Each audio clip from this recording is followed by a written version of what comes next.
Most of what we do as Masons to help our communities and help our brethren comes from the closing charge.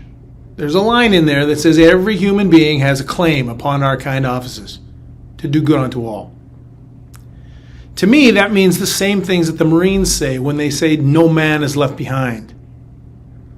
I believe that the mental health crisis in this country right now, we are leaving people behind. And when we're not helping out our communities, how will we ever grow this great fraternity? How will we become better people? To make our craft better, we have to listen to some of those things that we talk about in Lodge every single time we open Lodge. These are the things that will make our fraternity better if we live up to some of those charges that we're given. Thank you. My closing thoughts are for our organization that we need to have a greater sense of satisfaction and involvement, not only for our members, but also for our families, because our families are the glue that holds the organization together and makes us strive to be better men. I would hope that in the future we slowly develop these attributes and make it better for all the Masons to come. So brothers, I'm going to tell you a story. I've only mentioned it at one district meeting because it affects me personally. But I think everybody in the jurisdiction probably hear this.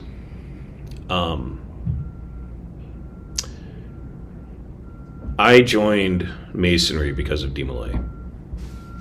I was raised at 23 years old. Back then, all meetings were only on the third degree, and I had to give my proficiency in order to attend. So I worked for a solid year just to be able to attend a meeting. And about 3 or 4 meetings in, my lodge was balloting on 2 candidates. And what struck me as odd about that was there were a lot of people that I had never seen before show up to the lodge. A lot of them in walkers. A lot of them were older brothers who were very committed to making it to this meeting, considering that my mother lodge doesn't have an elevator and you have to go up 3 flights of stairs in order to get to the lodge room. During the meeting, ballots cast. One petition was approved, and the other one was cubed. Now, I'm a brand new Mason. I've never seen any petition get queued before. I didn't know what the process was. But I know that after the meeting, myself, a buddy of mine named Don Wells, a few others downstairs, and one of these older gentlemen in a walker, we could overhear him tell his other friends that if the coloreds want to join a lodge, they can join Prince Hall. Now, I didn't know what Prince Hall was at the time. Again, I'm a new Master Mason. But I understood exactly what he meant by the other comment. And it dawned on me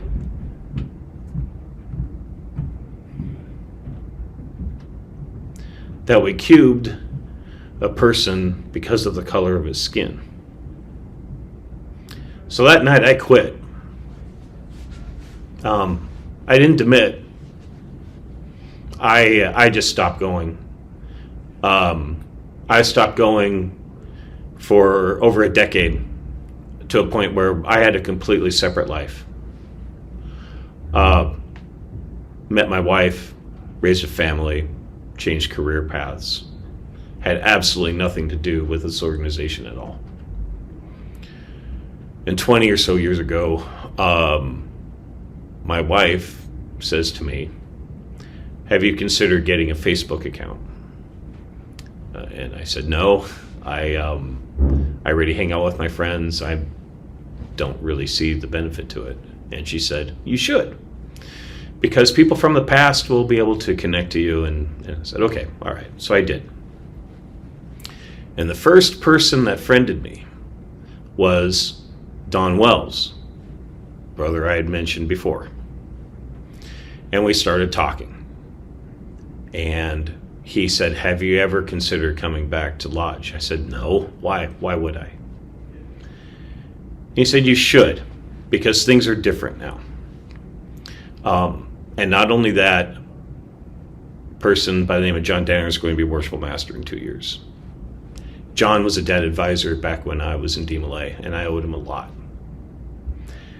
So I told Don, I said, well, I don't really have a whole lot of hopes for this fraternity, but I will come back because of John. And it was the second best choice I ever made in my life, except for marrying my wife. Things have changed, brothers. Change is slow within the fraternity, but we are progressing. And there's more that needs to be done. I've seen the best part of people in this fraternity, and I've seen the absolute worst. You want to know why I want to be where I'm at, where I want to advance in the future? It's because I feel compelled. I feel compelled to be the better person. I feel compelled to be of service to this fraternity. And I want to be a part of its success. Thank you. Well, first of all, thank you for the opportunity to address whoever it is that I'm addressing, because I'm not quite sure yet. I appreciate being able to share some of the thoughts. I think, again, my vision for Masonry and for how we interact with the Grand Lodge is more of a plum tree than a pyramid. I want to ensure that we are supplying the right resources and the right tools and techniques to the lodges, and for those who are seeking the light, they should be able to find the light and be inspired by the light. The ritual is critical to me. I think it's really important, as is Masonic education. I've been trying in my Masonic career to bring those resources to my lodge and to the brethren around me for the past 18 years that I've been a Mason. I have strong thoughts on encouraging ritual proficiency and strong thoughts on ensuring that Masonic education takes place, because I think that's how we bring value to the member. I want to ensure that we survive and we do thrive in the future. And because, boy, I was at had the Grand Worthy Matron and Grand Worthy Patron of the Order of the Eastern Star visit my Eastern Star chapter, and the Grand Worthy Patron got up in front of everybody and he said, you know, we haven't had a new chapter of the OAS since 1964. And that shocked me, that we could be contracting so much, and you see the consolidation occur, and you wonder why, but then you attend a meeting and maybe they're not providing the value that we really need. And I think we have a responsibility to take up the challenge and to really lean in and step forward and provide the value. I've given talks on things like the Morgan Affair and Mozart and the Magic Flute, and I have no background in that stuff. I have the internet, and I have a curious brain and a couple of hours of time to put together and present to my brethren what I have found out and researched for myself. There's no reason that more people can't be doing that. There's no reason that we can't focus on a ritual if we really want to, and create inspiring ritual initiatic experiences for the brethren that are coming through the lodge and for the other brothers who are sitting on the sidelines during those degrees. During my first degree, I got the DVD when it came to the lecture, and two things happened when I got that DVD. They turned it on after sort of a confusing experience for me in the initiation. They turned it on and everybody else turned off. Everybody else went about their business at the lodge, and I was sat like I was in detention watching the DVD for 20 minutes.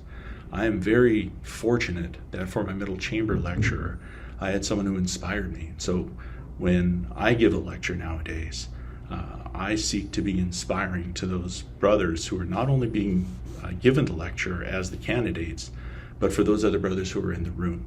It should be story time with Brother Jeremy. It shouldn't be something that just tumbles out of your mouth as fast as you can get it out. So that's me. So thank you, Grandmaster, and thank you, brethren.